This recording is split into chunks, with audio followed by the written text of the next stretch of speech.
मांस बनेगा, न मेद बनेगा, न हड्डी में प्रमोशन होगा, न मज्जा बनेगी, न शुक्र धातु बनेगा। अगर मंदाग्नि होगी तो खाना ही नहीं पचा, तो आगे की धातु कैसे बनेगी? नहीं बनेगी।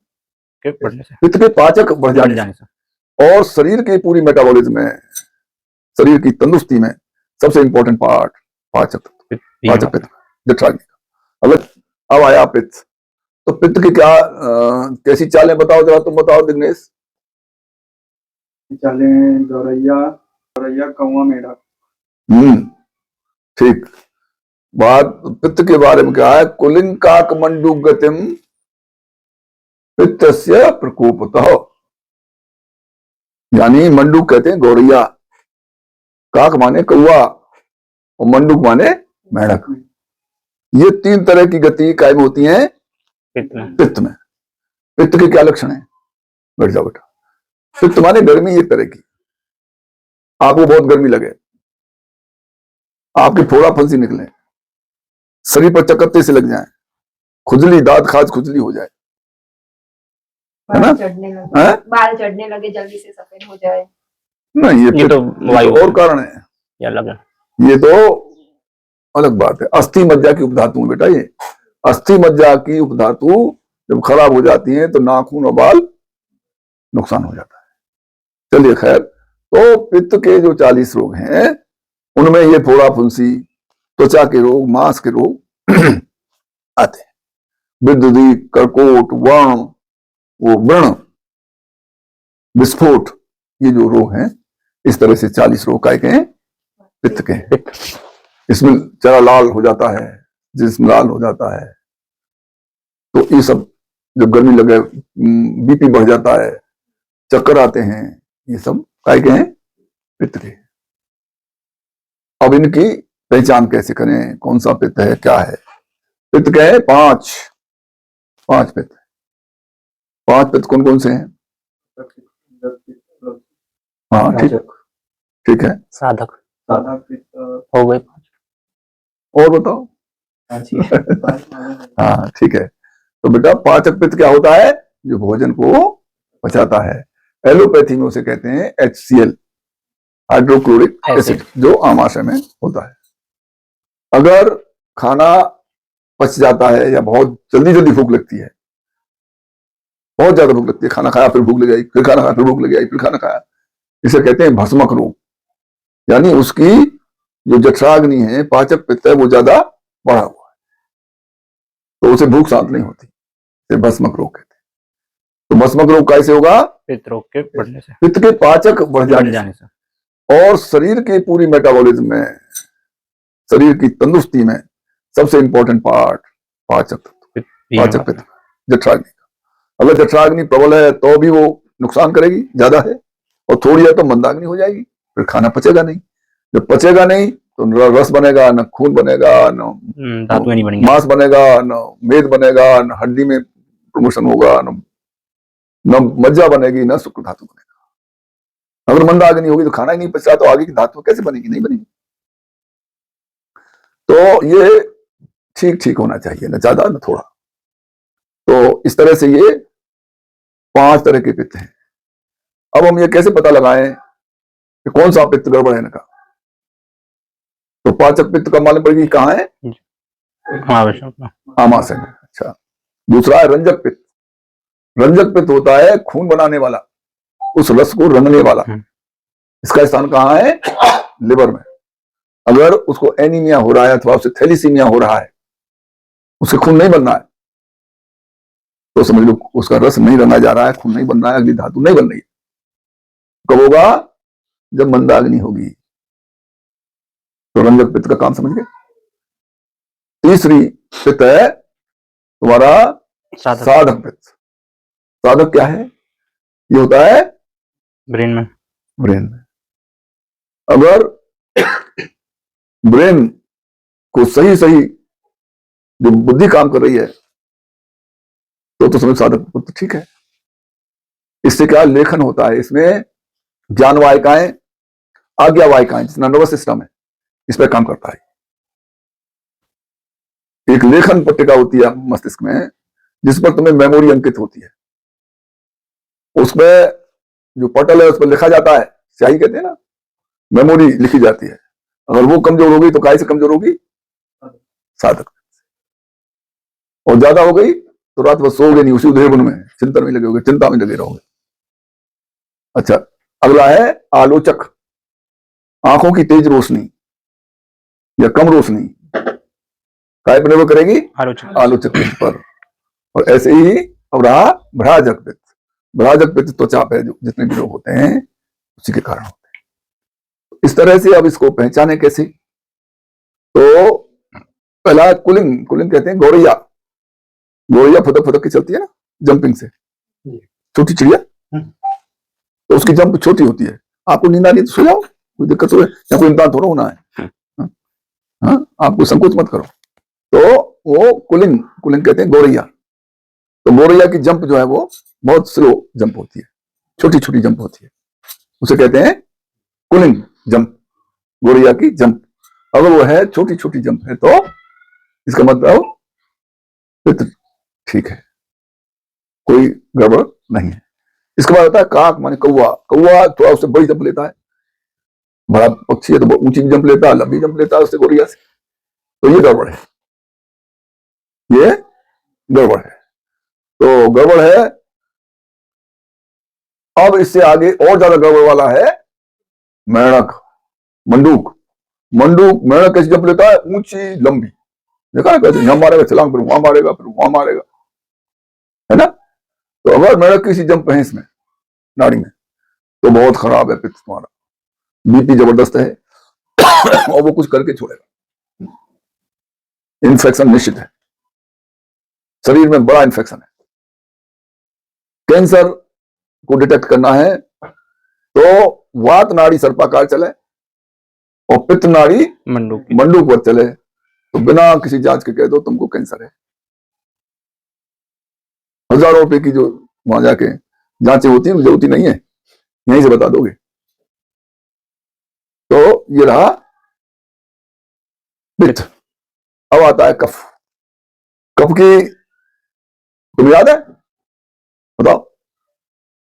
लंबक कफ, स्वेदक कफ, सर्पक कफ, साधक कफ, आलोचक कफ। आलोचक नहीं बेटा, श्लेष्मक है। अच्छा, दूसरा ये है, मैं ये नहीं पूछ रहा था, मैं चाल पूछ रहा था। कैसी चाल है?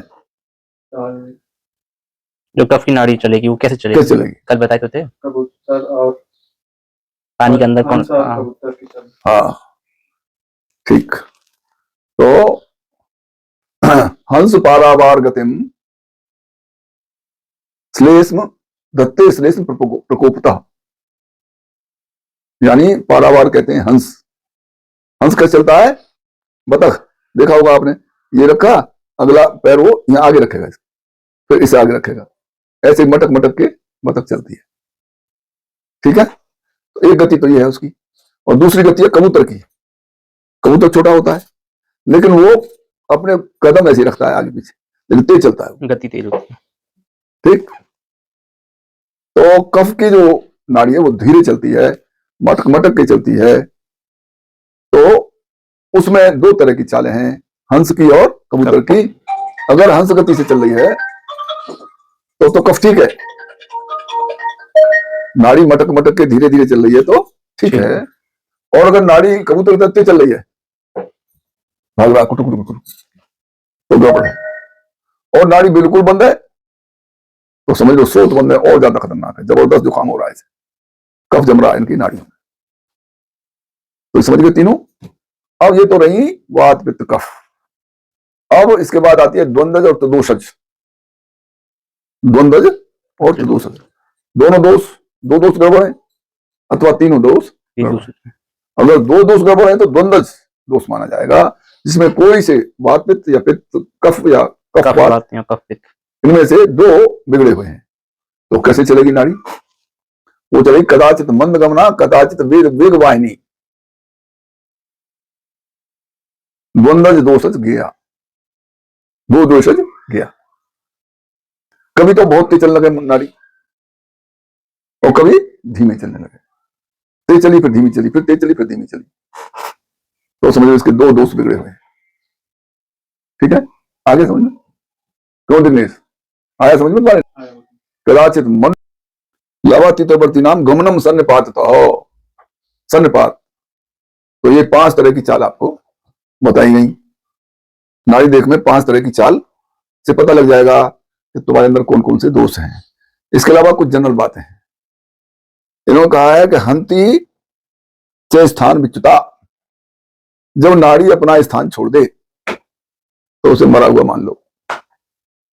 यहां नाड़ी न चले या बंद हो जाए, कोई इस मोमेंट ना हो, तो ये पहचान है मरे हुए आदमी की। स्थान विच्युता, उसमें मार डालती है।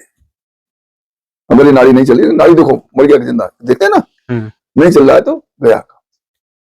हंति प्राण विच्युता। इसके बाद एक है स्थित्वा स्थित्वा चलती, यासा स्मृता प्राणनाशिनी। बहुत धीरे चले, रुक रुक के चले, स्थित्वा रुक रुक के चले, तो भी बहुत खतरनाक है। जैसे इसकी ठोकर होती है, जैसे गिनोगे 1 2 3 4 5 6 7 8, इस तरह से गिनोगे तो गिनती आएगी। स्थित्वा स्थित्वा का मतलब यह है कि जैसे 1 2 3 तो ठीक चली, फिर रुक गई, फिर 4 5 को खा गई, इतने टाइम को, फिर 6वें पे चल दी वो, और 2 का टाइम खा गई या 1 का टाइम खा गई। तो इस तरह से जो रुकेगी वो खतरनाक है। वो समझ लो बहुत दिन जीने वाला आदमी नहीं है।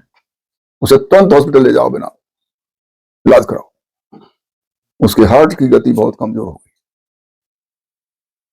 तो स्थित्वा चलती वाता स्मृता प्राण नाशनी।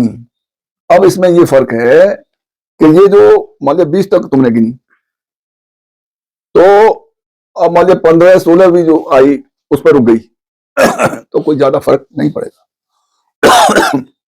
12 13 पे रुकी तो उससे ज्यादा पड़ेगा, 8 9 पे रुकी तो उससे ज्यादा पड़ेगा, 3 4 पे रुकी तो और उससे ज्यादा पड़ेगा, और 2 3 पे रुक गई तो वो बहुत ज्यादा खतरनाक होगी। तो जितना दूरी पर होगी उतना कम नुकसान करेगी।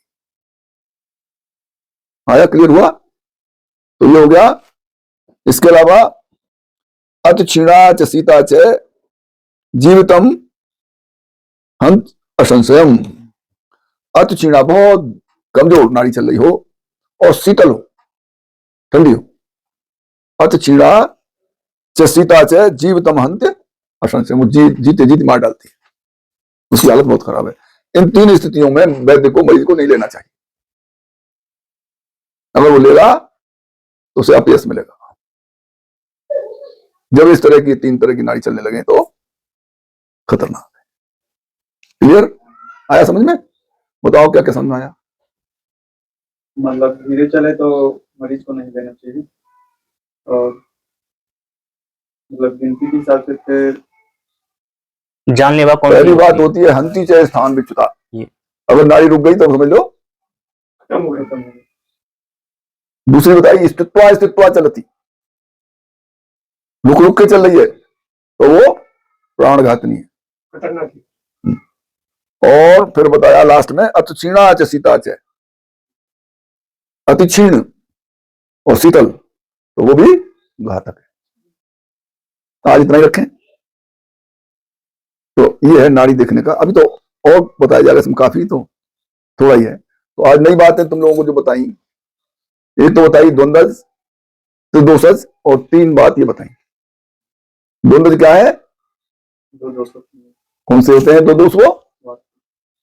अरे भाई इसका पहचान क्या है? तो लावातीतवर्ती, कदाचित मंद गमना, कदाचित वेग वाहिनी, कभी धीरे चले कभी तेज चले, तो 2 दोष गड़बड़ है। और 3 दोष में लावातीतवर्ती नाम गमनाम सन्निपाततः हो, तीनों की चाल लेके चलेगी, तीनों की चाल लेके चले, सन्निपातक जो दोष। ठीक है। और 3 बातें बताई थी, हंती च प्राण विच्युता।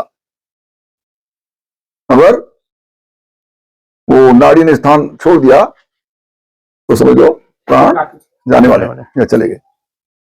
दूसरी बात कही स्थित्वा स्थित्वा चलती, रुक रुक के चल रही तो खतरनाक।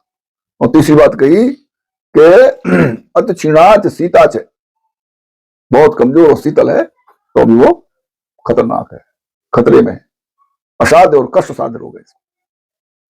आज इतना ही, फिर कल अगला बताया जाए।